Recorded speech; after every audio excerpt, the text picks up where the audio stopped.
अर्जुन ने कहा, हे जनार्दन, यदि कर्मों की अपेक्षा ज्ञान आपको श्रेष्ठ मान्य है तो फिर हे केशव, मुझे भयंकर कर्म में क्यों लगाते हैं? जीवन का सत्य कर्म से उपलब्ध है या ज्ञान से? यदि कर्म से उपलब्ध है तो उसका अर्थ होगा कि वह हमें आज नहीं मिला हुआ है, श्रम करने से कल मिल सकता है। यदि कर्म से उपलब्ध होगा तो उसका अर्थ है वह हमारा स्वभाव नहीं है, अर्जित वस्तु है। यदि कर्म से उपलब्ध होगा तो उसका अर्थ है उसे हम विश्राम में खो देंगे। जिसे हम कर्म से पाते हैं उसे निष्कर्म में खोया जा सकता है। निश्चित ही जीवन का सत्य ऐसी कोई वस्तु नहीं है जो कर्म करने से मिलेगा।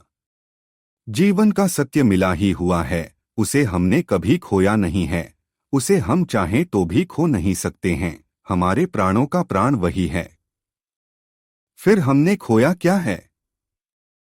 हमने सिर्फ उसकी स्मृति खोई है, उसकी सुरती खोई है। हम केवल जो है हमारे पास मौजूद उसे जान नहीं पा रहे हैं। हमारी आंख बंद है, रोशनी मौजूद है।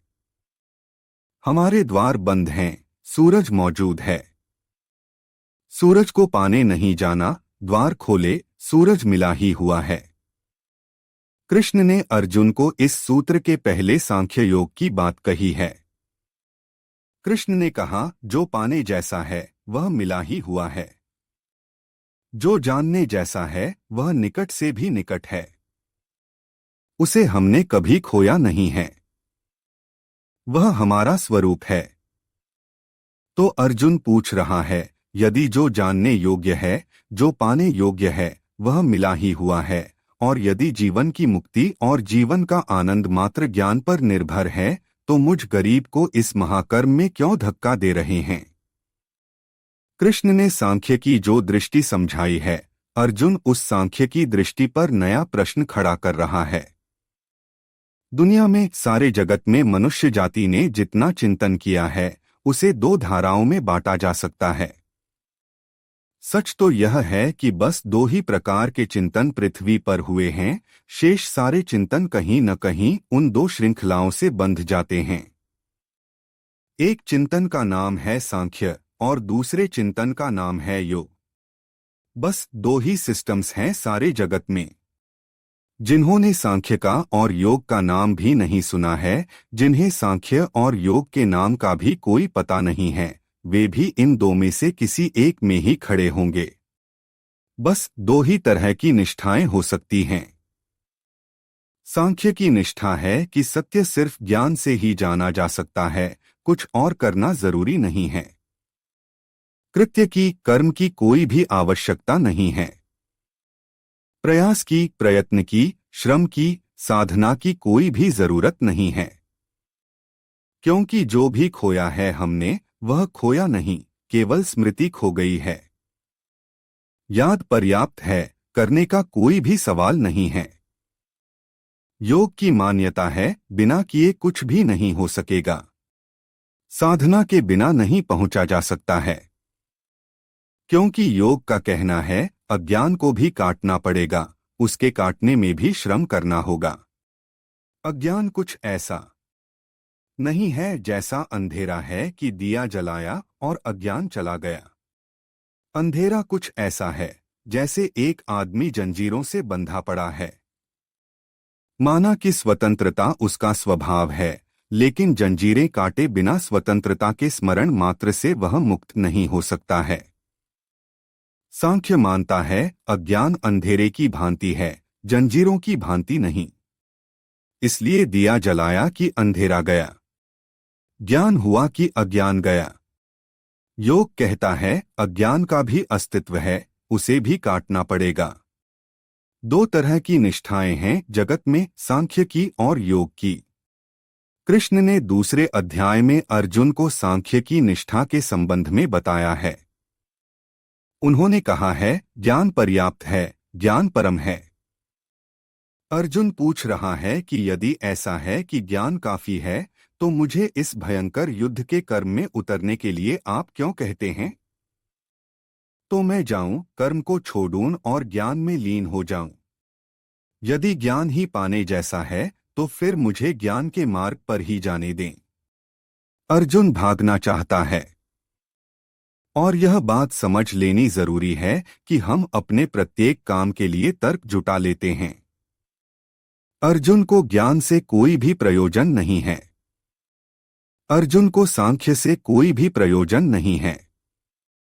अर्जुन को आत्मज्ञान की कोई अभी जिज्ञासा पैदा नहीं हो गई है। अर्जुन को प्रयोजन इतनी सी ही बात से है कि सामने वह जो युद्ध का विस्तार दिखाई पड़ रहा है, उससे वह भयभीत हो गया है, वह डर गया है। लेकिन वह यह स्वीकार करने को तैयार नहीं कि मैं भय के कारण हटना चाहता हूं। हम में से कोई भी कभी स्वीकार नहीं करता कि हम भय के कारण हटते हैं। अगर हम भय के कारण भी हटते हैं तो हम और कारण खोजकर व्यापारिकता करते हैं। अगर हम भय के कारण भी भागते हैं तो हम यह मानने को कभी तैयार नहीं होते कि हम भय के कारण भाग रहे हैं। हम कुछ और कारण खोज लेते हैं। अर्जुन कह रहा है, यदि ज्ञान बिना कर्म के मिलता है तो मुझे फिर कर्म में धक्का क्यों देते हैं? और आप कहते हैं कि ज्ञान ही काफी है, तो कृपा करके मुझे कर्म से भाग जाने दें। उसका जोर कर्म से भागने में है। अर्जुन का जोर इस बात पर नहीं है कि ज्ञान पा ले, अर्जुन का जोर इस बात पर है कि इस कर्म से कैसे बच जाएं। अगर सांख्य कहता है कि कर्म बेकार है तो अर्जुन कहता है कि सांख्य ठीक है, मुझे जाने दो। सांख्य ठीक है, इसलिए अर्जुन नहीं भागता है। अर्जुन को भागना है, इसलिए सांख्य ठीक मालूम पड़ता है। हम भी जिंदगी भर यही करते हैं। जो हमें ठीक मालूम पड़ता है वह ठीक होता है, इसलिए मालूम पड़ता है। 100 में 99 मौके पर जो हमें करना है हम उसे ठीक बना लेते हैं। हमें हत्या करनी है तो हम हत्या को भी ठीक बना लेते हैं। हमें चोरी करनी है तो हम चोरी को भी ठीक बना लेते हैं। हमें बेईमानी करनी है तो हम बेईमानी को भी ठीक बना लेते हैं। हमें जो करना है वह पहले है और हमारे तर्क केवल हमारे करने के लिए सहारे बनते हैं। अर्जुन यही कर रहा है। कृष्ण की आंख से बचना मुश्किल है। अन्यथा अगर सांख्य की दृष्टि अर्जुन की समझ में आ जाए कि ज्ञान ही काफी है तो अर्जुन पूछेगा नहीं कृष्ण से एक भी सवाल। बात खत्म हो गई, वह उठेगा, नमस्कार करेगा और कहेगा, जाता हूं। अगर अर्जुन को सांख्य समझ में आ गया हो तो चला जाएगा। उसकी समझ में कुछ आया नहीं है। हाँ, उसे एक बात समझ में आई कि मैं जो पलायन करना चाहता हूं कृष्ण से ही उसकी दलील मिल रही है।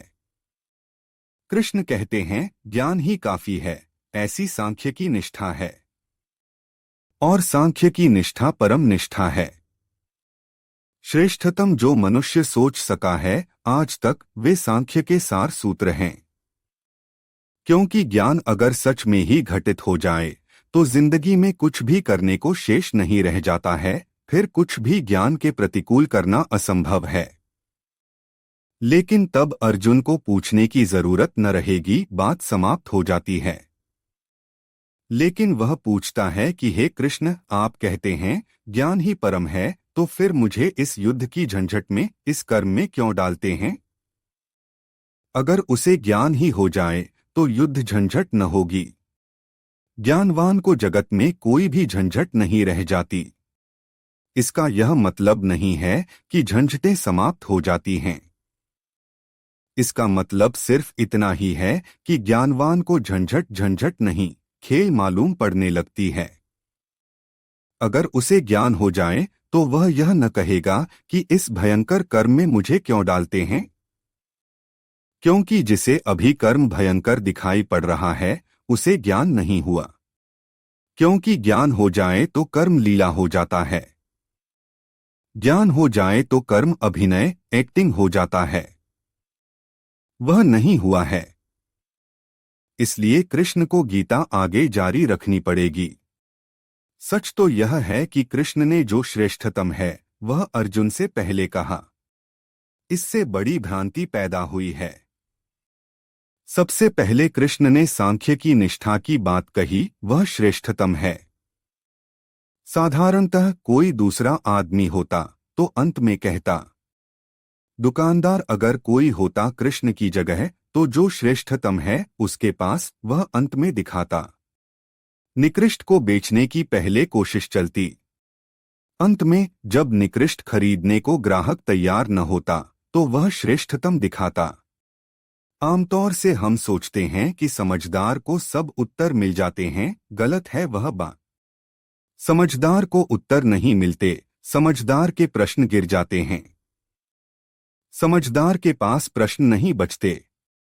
असल में समझदार के पास पूछने वाला ही नहीं बचता है। असल में समझ में कोई प्रश्न ही नहीं है। ज्ञान निष्प्रश्न है क्योंकि ज्ञान में कोई भी प्रश्न उठता नहीं। ज्ञान मौन और शून्य है, वहां कोई प्रश्न बनता नहीं। ऐसा नहीं कि ज्ञान में सब उत्तर हैं, बल्कि ऐसा कि ज्ञान में कोई प्रश्न नहीं है। ज्ञान प्रश्न शून्य है। अगर सांख्य समझ में आता तो अर्जुन के प्रश्न गिर जाते, लेकिन वह वापस अपनी जगह फिर खड़ा हो गया है। अब वह सांख्य को ही आधार बनाकर प्रश्न पूछता है। अब ऐसा दिखाने की कोशिश करता है कि सांख्य मेरी समझ में आ गया, तो अब मैं तुमसे कहता हूं कृष्ण कि मुझे इस भयंकर युद्ध और कर्म में मत डालो। लेकिन उसका भय अपनी जगह खड़ा है। युद्ध से भागने की वृत्ति अपनी जगह खड़ी है। पलायन अपनी जगह खड़ा है। जीवन को गंभीरता से लेने की वृत्ति अपनी जगह खड़ी है। सांख्य कहेगा कि जीवन को गंभीरता से लेना व्यर्थ है, क्योंकि जो कहेगा कि ज्ञान ही सब कुछ है, उसके लिए कर्म गंभीर नहीं रह जाते, कर्म खेल हो जाते हैं बच्चों के। सांख्य हम सबको, जो कर्म में लीन हैं, जो कर्म में रस से भरे हैं या विरस से भरे हैं, कर्म में भाग रहे हैं या कर्म से भाग रहे हैं, सांख्य की दृष्टि में हम छोटे बच्चों की तरह हैं, जो नदी के किनारे रेत के मकान बना रहे हैं, बड़े कर्म में लीन हैं। और अगर उनके रेत के मकान को धक्का लग जाता है तो बड़े दुखी और बड़े पीड़ित हैं। सांख्य कहता है कर्म स्वप्न से ज्यादा नहीं है। अगर यह समझ में आ जाए तो कृष्ण के सामने और प्रश्न उठाने की अर्जुन को कोई जरूरत नहीं है। यह समझ में नहीं आया है। फिर भी नासमझी भी समझदारी के प्रश्न खड़े कर सकती है, और अर्जुन वैसा ही प्रश्न खड़ा कर रहा है। सांख्य और योग में विरोध नहीं है, लेकिन सांख्य की दिशा जिस व्यक्ति के लिए अनुकूल है, उसके लिए योग की दिशा प्रतिकूल है। जिसे योग की दिशा अनुकूल है, उसे सांख्य की दिशा प्रतिकूल है। सांख्य और योग में विरोध नहीं है, लेकिन इस जगत में व्यक्ति दो प्रकार के हैं, व्यक्तियों का टाइप दो प्रकार का है। और इसलिए किसी के लिए सांख्य बिल्कुल गलत हो सकता है और किसी के लिए योग बिल्कुल सही हो सकता है। और किसी के लिए योग बिल्कुल गलत हो सकता है और सांख्य बिल्कुल सही हो सकता है। दो तरह के व्यक्ति हैं जगत में। जो व्यक्ति अंतर्मुखी हैं, उनके लिए योग जरा भी काम का नहीं है।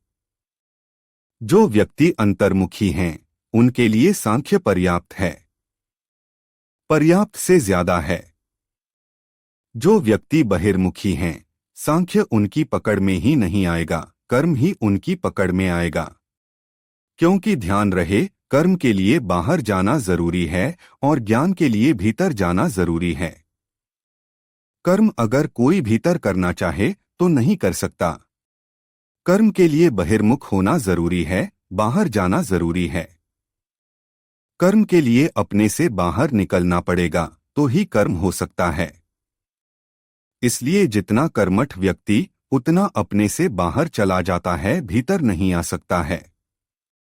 योग बहिर्मुखी व्यक्ति के लिए मार्ग है, सांख्य अंतर्मुखी व्यक्ति के लिए मार्ग है। और इस तरह के दो तरह के व्यक्ति हैं। इन दो तरह के व्यक्तियों में विरोध है, सांख्य और योग में विरोध नहीं है। अब जैसे एक बहिर्मुखी व्यक्ति है, तो उसके लिए धर्म सेवा बनेगी। अंतर्मुखी व्यक्ति है, उसके लिए धर्म ध्यान बनेगा। अंतर्मुखी व्यक्ति के लिए सेवा की बात एकदम से समझ में नहीं आएगी। बहिर्मुखी व्यक्ति के लिए ध्यान की बात एकदम से समझ में नहीं आएगी कि भीतर डूबकर क्या होगा। जो भी है करने का बाहर है, जो भी होने की संभावना है बाहर है। आमतौर से व्यक्ति मिश्रित होते हैं। ऐसा बहुत कम होता है कि व्यक्ति शुद्ध रूप से अंतर्मुखी हो, क्योंकि शुद्ध रूप से अंतर्मुखी व्यक्ति एक क्षण भी जी नहीं सकता। भोजन करेगा तो बाहर जाना पड़ेगा, स्नान करेगा तो बाहर जाना पड़ेगा। अंतर्मुखी व्यक्ति अगर 100% हो तो तत्काल मृत्यु घटित हो जाएगी। बहिर्मुखी व्यक्ति भी अगर 100% हो तो तत्काल मृत्यु हो जाएगी, क्योंकि निद्रा भी चाहिए जिसमें भीतर जाना पड़ेगा। विश्राम भी चाहिए जिसमें अपने में डूबना पड़ेगा। काम से छुट्टी, अवकाश भी चाहिए, मित्रों प्रियजनों से बचाव भी चाहिए, अन्यथा उसका अपने अंतर्जीवन के स्रोतों से संबंध टूट जाएगा और वह समाप्त हो जाएगा।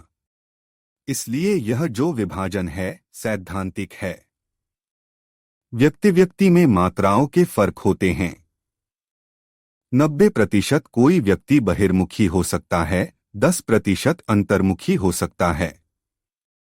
अर्जुन जो है बहिर्मुखी व्यक्ति है, इसलिए सांख्य की बात उसकी समझ में पड़नी असंभव है, या इतनी थोड़ी सी पड़ सकती है कि उससे वह नए सवाल उठा सकता है, लेकिन उससे उसके जीवन का समाधान नहीं हो सकता। क्यों? अर्जुन बहिर्मुखी क्यों है? अर्जुन का सारा जीवन क्षत्रिय के शिक्षण का जीवन है। सारा जीवन कुछ करने और करने में कुशलता पाने में बीता है। सारा जीवन दूसरे को ध्यान में रखकर बीता है, प्रतियोगिता में, प्रतिस्पर्धा में, संघर्ष में, युद्ध में। अंतर्मुखी आदमी क्षत्रिय नहीं हो सकता है। और अगर अंतर्मुखी आदमी क्षत्रिय के घर में भी पैदा हो जाए तो भी क्षत्रिय नहीं रह सकता। अगर ब्राह्मण के घर में भी बहिर्मुखी व्यक्ति पैदा हो जाए जैसे परशुराम, तो ब्राह्मण नहीं रह सकता, क्षत्रिय हो जाएगा। क्षत्रिय अनिवार्य रूपेण बहिर्मुखी होता है अगर क्षत्रिय होने में उसे सफल होना है। अर्जुन कहना चाहिए क्षत्रिय होने का आदर्श है। क्षत्रिय जैसा हो सकता है वैसा व्यक्तित्व है। कृष्ण ने उसे सांख्य की निष्ठा कही सबसे पहले, क्योंकि अर्जुन बातें ब्राह्मणों जैसी कर रहा है। अर्जुन आदमी क्षत्रिय जैसा सवाल ब्राह्मणों जैसे उठा रहा है। युद्ध के मैदान पर खड़ा है, लेकिन प्रश्न जो पूछ रहा है वे गुरुकुलों में पूछने जैसे हैं। लेकिन प्रश्न जो पूछ रहा है वह पूछ रहा है युद्ध के समारंभ के शुरुआत में, जबकि शंखनाद हो चुका है और योद्धा आमने सामने आ गए हैं, और जब अब घड़ी भर की देर नहीं है कि लहू की धारें बह जाएंगी, ऐसे क्षण में वह जिज्ञासाएं जो कर रहा है वे ब्राह्मण जैसी हैं। कृष्ण ने बड़ी ही अंतर्दृष्टि का प्रमाण दिया है, क्योंकि बात वह ब्राह्मण जैसी कर रहा है, इसलिए ब्राह्मण की जो चरम उत्कृष्ट संभावना है सांख्य, कृष्ण ने सबसे पहले वही कह दी। उन्होंने कहा कि अगर तू सच में ही ब्राह्मण की स्थिति में आ गया है तो सांख्य की बात पर्याप्त होगी, ज्ञान पर्याप्त होगा। उससे कुछ हल नहीं हुआ। अर्जुन वहीं का वहीं रहा, जैसे घड़े पर पानी गिरा और बह गया। अब कृष्ण को एक एक कदम नीचे उतरना पड़ेगा। वे एक एक कदम नीचे उतरकर अर्जुन से बात करेंगे। शायद एक सीढ़ी नीचे की बात अर्जुन की समझ में आ जाए। इतना तय हो गया कि ब्राह्मण वह नहीं है, वह उसका स्वधर्म नहीं है, वह उसका व्यक्तित्व नहीं है। सांख्य बेकार गया, सांख्य बेकार है इसलिए नहीं। अर्जुन पर बेकार गया, अर्जुन के लिए बेकार है। लेकिन कृष्ण के लिए सर्वाधिक महत्वपूर्ण था, इसलिए सबसे पहले सांख्य की बात कर ली। लेकिन कोई भी इस सत्य को ठीक से नहीं समझ पाया कि गीता समस्त मार्गों का विचार है। और जब एक मार्ग की कृष्ण बात करते हैं तो उस मार्ग से वे इतने लीन और एक हो जाते हैं कि वे कहते हैं परम है, यही परम है। जब अर्जुन पर वह व्यर्थ हो जाता है तब वे दूसरे मार्ग की बात करते हैं। तब वे अर्जुन से फिर कहते हैं यही परम है, यही सत्य है पूर्ण। क्योंकि अर्जुन को वे फिर चाहते हैं कि इसे चुन ले। और अर्जुन वैसे ही अनिश्चयमना है। अगर कृष्ण भी स्यात्वाद में बोले कि शायद यह ठीक है, शायद वह ठीक है, तो अर्जुन के लिए चुनाव असंभव है। अगर कृष्ण यह कहें कि वह भी ठीक है, यह भी ठीक है, किसी के लिए वह ठीक है, किसी के लिए यह ठीक है, कभी वह ठीक है, कभी यह ठीक है, तो अर्जुन जो अनिर्णय में पड़ा है, जो चिंता में पड़ा है, जिसे मार्ग नहीं सूझता, उसके लिए कृष्ण मार्ग नहीं बना सकेंगे, मार्ग नहीं दे सकेंगे। इसलिए कृष्ण जब कहते हैं यही परम है, तो वे अर्जुन की आंख में झांक रहे हैं और देख रहे हैं कि शायद यह उसे ठीक पड़ जाए तो उसके लिए यही परम हो जाए। वह बात ऐसी नहीं है कि वह भी ठीक है, यह भी ठीक है। कृष्ण कहते हैं जो ठीक है उसके लिए वह परम रूप से ठीक है, बाकी उसके लिए सब गलत है। दूसरा किसी के लिए ठीक है तो वह उसके लिए परिपूर्ण रूप से ठीक है, निरपेक्ष ठीक है, और बाकी उसके लिए सब गलत है। कृष्ण जैसे लोग क्षणजीवी होते हैं। जब वे सांख्य की बात करते हैं तब वे सांख्य के साथ इस प्रेम में पड़ जाते हैं कि वे कहते हैं सांख्य परम है। अर्जुन, सांख्य से श्रेष्ठ कुछ भी नहीं है। और जब वे भक्ति के प्रेम में पड़ जाते हैं क्षण भर के बाद, तो वे कहते हैं अर्जुन, भक्ति ही मार्ग है, उसके अतिरिक्त कोई भी मार्ग नहीं है। इसे ध्यान में रखना पड़ेगा। इसमें कोई तुलनात्मक बात नहीं है। जब कृष्ण कहते हैं सांख्य परम है और कृष्ण जब सांख्य की बात करते हैं तो वे सांख्य के साथ उसी तरह प्रेम में हैं जैसे कोई प्रेमी। सांख्य की बात करते वक्त वे सांख्य हो जाते हैं, भक्ति की बात करते वक्त वे भक्त हो जाते हैं, योग की बात करते वक्त वे महायोगी हो जाते हैं। अतीत गिर जाता, भविष्य शेष नहीं रहता, जो सामने होता है उसके साथ वे पूरे एक हो जाते हैं।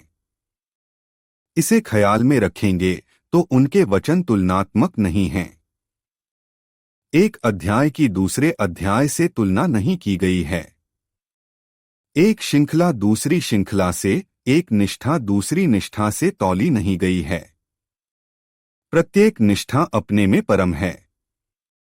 निश्चित ही जो भी उस निष्ठा से पहुंचता है उसके लिए उससे श्रेष्ठ कोई निष्ठा नहीं रह जाती। बहिर्मुख व्यक्ति बढ़ते बढ़ते सारे ब्रह्मा से एक हो जाता है। बहिर्मुख व्यक्ति बढ़ते बढ़ते उस जगह पहुंच जाता है जहां बाहर कुछ शेष नहीं रहता। सारे बहिर से उसका एकात्म हो जाता है। जिस दिन सारे बहिर से उसका एकात्म हो जाता है उस दिन भीतर भी कुछ नहीं रह जाता, बाहर भी कुछ नहीं रह जाता। लेकिन वह बाहर के साथ एक होकर स्वयं को और सत्य को पाता है। तब वह कहता है ब्रह्मा मैं हूं, वह सारे ब्रह्मा से एक हो जाता है। पूर्ण मैं हूं, तब वह पूरे पूर्ण से एक हो जाता है। तब चांद तारे उसे अपने भीतर घूमते हुए मालूम पड़ते हैं। अंतर्मुखी व्यक्ति भीतर डूबते डूबते इतना भीतर डूब जाता है कि भीतर भी नहीं बचता, शून्य हो जाता है। तब वह कह पाता है मैं हूं ही नहीं। जैसे दिए की लौ बुझ गई और खो गई, ऐसा ही सब खो गया। बहिर्मुखी व्यक्ति अंतः पूर्ण को पकड़ पाता है। अंतर्मुखी व्यक्ति अंतः शून्य को पकड़ पाता है। और शून्य और पूर्ण दोनों एक ही अर्थ रखते हैं। लेकिन बहिर्मुखी व्यक्ति बाहर की यात्रा कर करके पहुंचता है, अंतर्मुखी व्यक्ति भीतर की यात्रा कर करके पहुंचता है।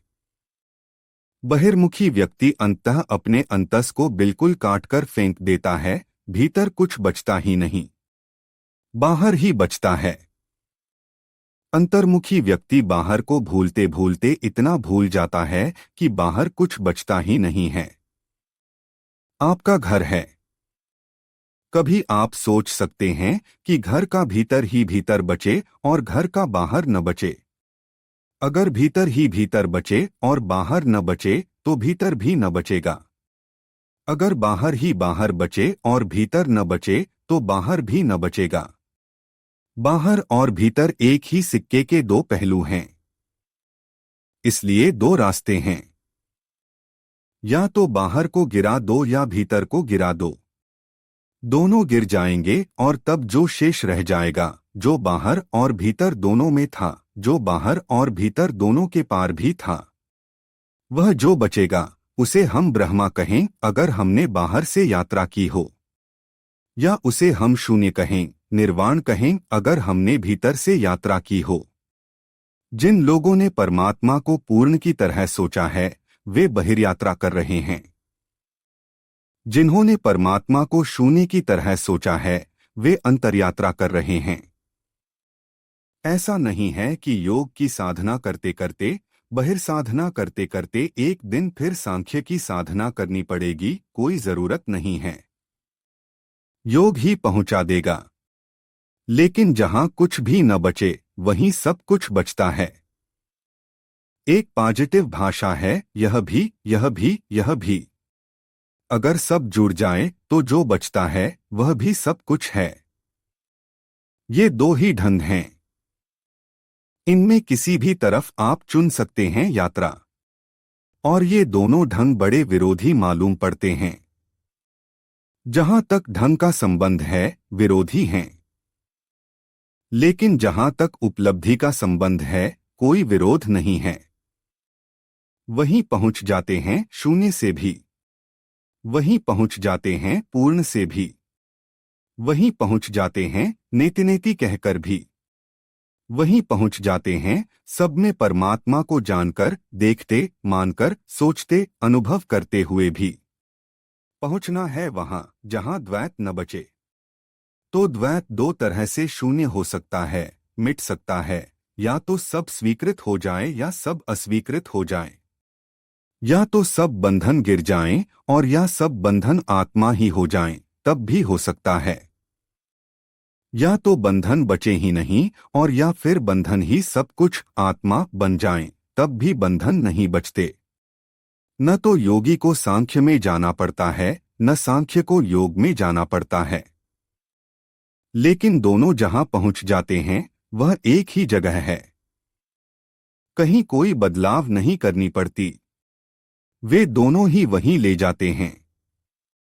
यह प्रत्येक व्यक्ति को अपने भीतर देखने की बात है कि उसकी अपनी रुचि, उसका अपना स्वधर्म, उसका अपना लगाव विधायक के साथ है कि नकारात्मक के साथ है, पूर्ण के साथ कि शून्य के साथ। इसे ऐसा भी समझ लें, अगर कोई भाव से भरा हुआ व्यक्ति है, भावुक, तो उसे पूर्ण की भाषा स्वीकार होगी। और अगर कोई बहुत बौद्धिक, बहुत इंटेलेक्चुअल व्यक्ति है तो उसे नकार की, इनकार की भाषा स्वीकार होगी। तर्क इनकार करता है, तर्क अलग करता है, काटता है, यह भी बेकार, यह भी बेकार, यह भी बेकार, फेंकता चला जाता है उस समय तक जब कि फेंकने को कुछ बचता ही नहीं। तब जब कुछ फेंकने को नहीं बचता तो तर्क भी गिर जाता है। कभी आपने देखी है एक दिए की बाती। बाती तेल को जलाती है। जब सारे तेल को जला डालती है फिर खुद जल जाती है। कभी आपने यह देखा कि बाती को आग की लपट जलाती है, फिर पूरी बाती जल जाती है तो लपट भी बुझ जाती है। तर्क इनकार करता चला जाता है, यह भी नहीं, यह भी नहीं, यह भी नहीं। आखिर में जब कुछ भी इनकार करने को नहीं बचता तो इनकार करने वाला तर्क भी मर जाता है। श्रद्धा स्वीकार करती चली जाती है, यह भी, यह भी, यह भी। और जब सब स्वीकार हो जाता है तो श्रद्धा की भी कोई जरूरत नहीं रह जाती, वह भी गिर जाती है। और जहां तर्क और श्रद्धा दोनों ही गिर जाते हैं वहां एक ही मुकाम, एक ही मंजिल, एक ही मंदिर आ जाता है। हे कृष्ण, आप मिले हुए वचन से मेरी बुद्धि को मोहित सी करते हैं। इसलिए उस एक बात को निश्चय करके कहिए कि जिसमें मैं कल्याण को प्राप्त हूँ। पूछता है अर्जुन, एक बात निश्चित करके कहिए ताकि मैं इस उलझाव से मुक्त हो जाऊं। लेकिन क्या दूसरे की कही बात निश्चय बन सकती है? और क्या दूसरा कितने ही निश्चय से कहे तो भी भीतर का अनिश्चय गिर सकता है? कृष्ण ने कम निश्चय से नहीं कही सांख्य की बात। कृष्ण ने पूरे ही निश्चय से कही है कि यही है मार्ग। लेकिन अर्जुन फिर कहता है, निश्चय से कहिए। इसका क्या अर्थ हुआ? इसका अर्थ हुआ कि कृष्ण ने कितने ही निश्चय से कही हो, अर्जुन के व्यक्तित्व से उसका कोई तालमेल नहीं हो पाया। अर्जुन के लिए वह कहीं भी निश्चय की ध्वनि भी नहीं पैदा कर पाई। अर्जुन और उसके बीच समानांतर स्थिति रही। वैसे ही जैसे रेल की दो पटरियां समानांतर होती हैं, चलती हैं, जिंदगी भर साथ मिलती कहीं भी नहीं हैं। यदि आपको यह वीडियो प्रेरणादायक लगी हो तो कृपया हमारे चैनल को सब्सक्राइब करें। हमें आपके विचारों का इंतजार रहेगा। धन्यवाद।